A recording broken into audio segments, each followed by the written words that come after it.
Nageenya aanaa keenya waareessuuf cimsinee hojjannaa jedhan miseensonni gaachana sirnaa aanaa dhakaadii. Aanichaatti sochii nageenyaa keessatti miseensota gaachana sirnaa gahee isaanii bahataniif beekamtiin kennameef. Gaachanni sirnaa duudhaa sirna gadaa Oromoorraa kan maddee fi ijaarsa sirna galmaan gahuuf galmoota badhaadhina biyyaa dhugoomsuuf humnoota waloo bocamuun hojiirra oolfaman keessaa tokko. Booruma kanaan akka aanaa dhakaadiitti sochiin nageenyaa keessatti miseensota gaachana sirnaa gahee isaanii bahataniif beekamtiin kennameera. Miseensonni gaachana sirna aanichaa beekamtiin kennameef nageenya aanichaa waareessuuf hojjechaa jiraachuu himan. Dhugaa dubbachuudhaaf akka gaachana sirna aanaa dhakaadiitti gaheen nuyi bachaa ture gahee leencaati yoon jedhee baay'ee guddisuun ta'u. Qormaatulee jiran hunda isaanii keessa akkamiin akka bahaa turre hojiiwwan hojjetamaa turre ifa bahee ofiisaatii of dubbisaa jira. Kanaaf gaachanni akka aanaa dhakaadiitti jiru yookiin akka kutaa magaalaa Boolee akka magaalaatti jiru hundi isaa wal ta'ee hojiin inni magaalaa kana guddisuu keessatti hojjetu gahee guddaadha. Tilmaaman ittiin ba'amu. Waan gaarii bocaawwan babbareedduu ta'an kallattii mootummaarraa gadi bu'ee sirna ijaaruu kana keessatti gahee cimaa fi hangana hin jedhamne gaachanni sirnaa bahaa jira. Gaachanni aanaa keenya jechuun baay'ee beekamtoota qaba, baay'ee adda ta'e jechuudha. Yeroo ofiitti kabajanii sa'aatiidhaan hojii irratti argamanii yeroo dursee gaachanni kun oduun jiruun dursee wantoota hedduun muudamamaa ture naannoo safara irratti zoonota irratti amma garuuyyuu nageenya malee waan tokko hin jiru. Itti gaafatamaan gaachana sirna aanichaa obbo Baqqalaa Kabbadaa miseensonni gaachana sirna aanichaa aantummaa uummataa isaaniif qabaniin halkanii fi guyyaa hojjechaa jiraachuu kaasan. Gaachana sirna aanaa dhakaadii uummata isaatiif jedhee kaleessa guyyaa kaleessaa gaafa dhufeetoo leenjitti galu gaafa xiiqii gaafa bara 2013 san leenjitti ba'ee hagaarraa salgiidha haga humnaa ijaaruudhaan kan hojjechaa jiru ta'uu isaati. Iddoo bobbii dhaabbii bakka lamaa qabna. Marfata Alii Birraatii fi marfata Waaqoo Guutuuti.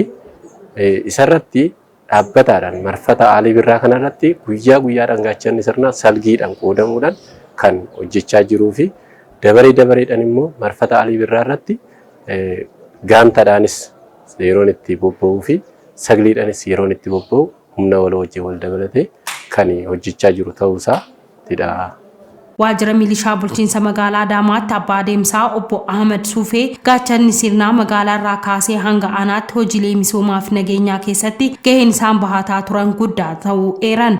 Gaachanni sirnaa akkatti tokkoomtaniitiin hojiilee bara darbee chaalenjii baay'ee nu qunnamee ture san keessa darbitanii as geettanii akkatti hojii kurmaana darbee ilaaluu keessan waan bal'aa isaatii muuxannoo magaalli birallee isinirraa fudhatee yaada.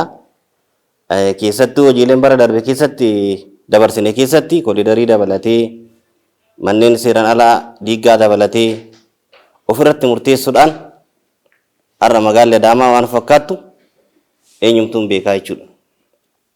Magaalaa Adaamaa keessa yoo deemnu amma namni galgala garummaan ofiittuu galii naman godhu jechuudha. Bareedumsa keessa taree jechuudha. Kun hunduu aarsaa isin kaffaltanii jechuudha.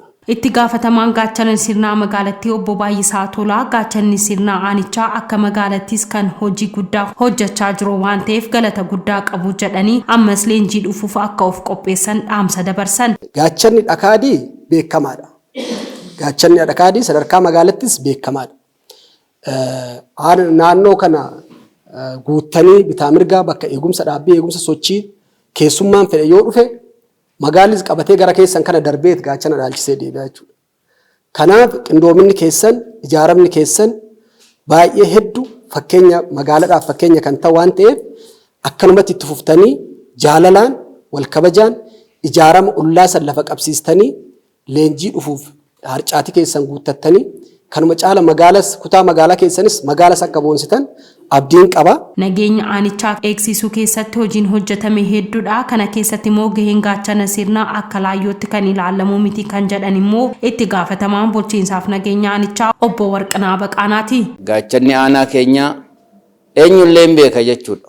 Hojii isaaniit irratti wareegama guddaa kaffalanii nuffii tokko malee hojii guddaa hojjechaa jiru waan ta'eef caalmatti ammallee harka wal qabannee kana caalaa waliin deemuu qabnaa, waliin hojjechuu qabnaa.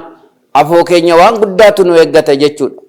Nageenya biyya keenyaa, ispeeshaalii nageenya aanaa keenyaa daran mirkaneessuudhaaf cimnee hojjechuu qabnaa.